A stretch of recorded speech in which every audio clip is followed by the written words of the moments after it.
यह कहानी है दिल्ली के प्रसिद्ध लेडी श्री राम कॉलेज की, जहां मुस्कान अपनी 3 सीनियर्स के साथ गर्ल्स हॉस्टल में रहती थी। उसका पहली मेरिट लिस्ट में ही एडमिशन हो गया था। वह बहुत एक्साइटेड थी क्योंकि लाखों युवा दिलों की तरह उसका भी सपना था कि वह इस कॉलेज में पढ़कर अपने सपने पूरे कर पाए। वह मेरठ से थी। शुरू में तो उसे महानगर के चकाचौंध का हिस्सा बनने में वक्त लगा था, पर उसकी रूममेट्स के अत्यधिक कूल होने के कारण जल्दी ही उसकी तीनों से अच्छी जमने लगी थी। कॉफ़ी बनाना, बाजार से छोटे मोटे सामान लाना, यहाँ तक कि अपनी दीदी के कपड़े धोना तक के काम उसके हिस्से में ही थे। वे सब उसकी मेंटर गाइड और बड़ी बहनें थीं। उनकी गाइडेंस में ही उसकी फुल जींस घुटनों तक की शॉर्ट्स और टॉप्स की साइज कटते हुए क्रॉप टॉप पर और आस्तीन तो गायब ही हो गई थी। साल भर में ही वह अपने नए हेयर स्टाइल और स्वैग के साथ अपनी घरेलू और 1.5 फुट इमेज से बाहर निकलकर एक बेहद खूबसूरत दोसिजा में बदल गई थी, जिसे देखते ही किसी के मुंह में अय्यास तो किसी के मुंह से क्यूट निकल जाया करता था। ऊपर वालों ने उसे भला की खूबसूरत से नवाजा था। वह सिर्फ जबान से ही नहीं बोलती थी, उसकी बोलती तीखी आंखों के साथ उसके कानों में पहनी जाने वाली बड़ी बड़ी बालियां भी उसके बोलने पर, मुस्कुराने पर चहक उठती थी। वह अन्य लड़कियों से बिल्कुल अलग थी, लड़कों से कतराने वाली, कॉलेज कैंपस की रंगीन चकाचौंध से अलग थलग रहने वाली और हर वक्त किताबों में डूबी रहने वाली। उस दिन कॉलेज की फेयरवेल पार्टी थी। वहाँ की फिजाओं में मानो एक नशा सा घुल गया था। कॉलेज कैंपस में उसकी तीनों सीनियर्स की आखिरी रात थी। मौसम में जुदाई की एक कसक सी थी, पर उदास होकर कोई भी इस पल को खोना नहीं चाहता था। पार्टी के बाद हग्स और किसेस की बौछारें हो रही थी। कुछ फिर से मिलने की, तो कुछ सोशल मीडिया से जुड़े रहने की, तो कुछ जिंदगी भर एक दूसरे का साथ निभाने का वादा किए बिछुड़ रहे थे। रूम में आकर भी पार्टी की खुमारी उतरने का नाम नहीं ले रही थी। मुस्कान ने मोबाइल की घड़ी पर नजर डाली। रात के 1 बज रहे थे, पर तीनों में से कोई भी सोकर अपना वक्त जाया नहीं करना चाहता था।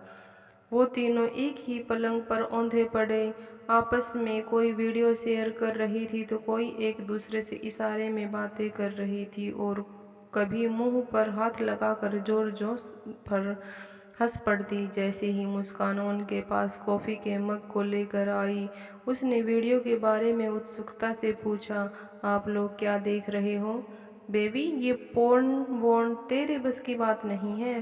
तू टीवी पर जाकर डोरेमोन देख, कहते हुए तीनों हाई फाई देते हुए जोर से हंस पड़ी। इसमें इतना हंसने वाली कौन सी बात है? वह मन ही मन बुदबुदा उठी। इस बीच French kiss, wild sex, fuck, crush जैसे उसके कान से टकराए थे, जो उसकी डिक्शनरी में बिल्कुल नए थे।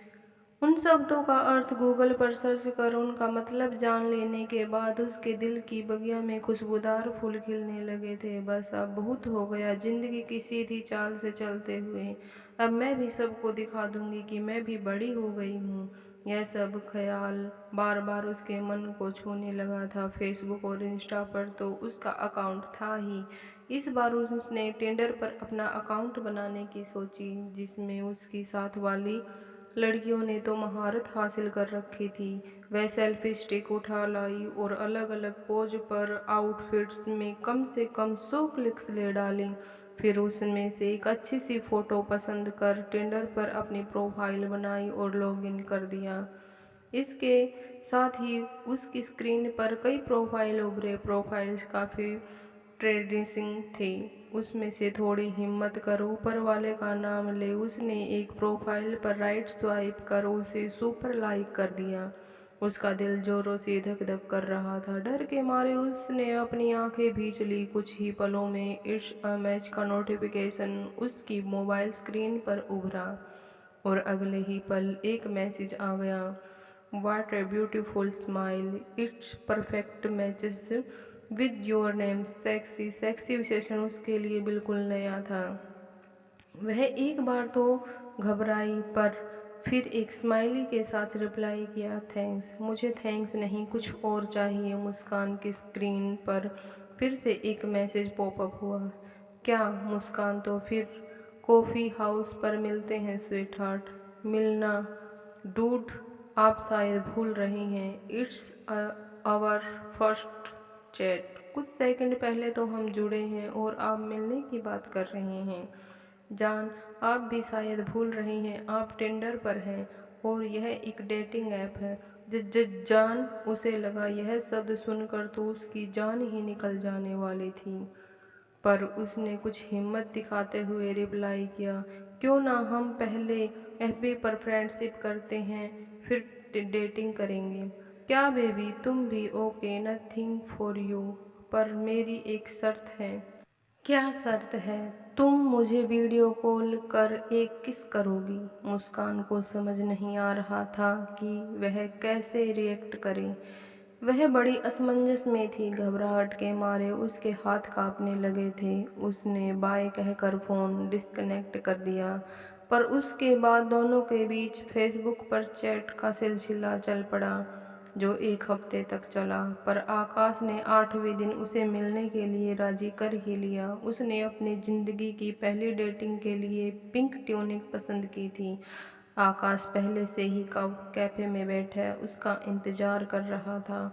उस पर नज़र पड़ते ही अपने होठों के बीच दबी सिगरेट को निकाल जूतों से मसल दी और लपक कर उसको बाहों में भर कानों पर गालों पर किस करने लगा। सिगरेट की असहनीय बदबू के भभके ने उसे आकाश से खुद को अलग करने के लिए मजबूर कर दिया। वैसे भी वो इन सब के लिए मानसिक रूप से तैयार नहीं थी। तुम हर लड़की को इसी तरह मिलते हो क्या? हर लड़की से नहीं, तुम तो मेरी गर्लफ्रेंड हो, तो मेरा तुम पर हक है, कहते हुए फिर से उसके होठों को चूमने लगा।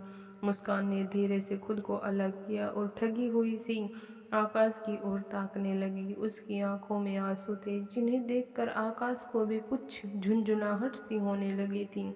तुम इन सब में इंटरेस्टेड नहीं थी, तो डेटिंग पर आई ही क्यों? मुझे फर्स्ट डेटिंग पर ये सब एक्सेप्टेड नहीं था, और मुझे भी लेडी श्री राम कॉलेज की लड़की से इतना दकियानुसीपन और पिछड़ापन एक्सेप्टेड नहीं था।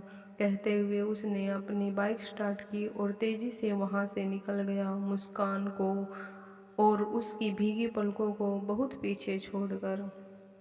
पर दूसरी तरफ पूरे 2 दिन लगे थे मुस्कान को इन सब से उभरने में। 2 दिन बाद जब वह सामान्य हुई तो उसने अपना टिंडर का अकाउंट खोला, आकाश को मैसेज करना चाहा, तो उसे पता चला कि वो तो आकाश द्वारा ब्लॉक कर दी गई है। उसने पहली बार ब्रेकअप के बाद उसकी उदासी का स्वाद चखा था।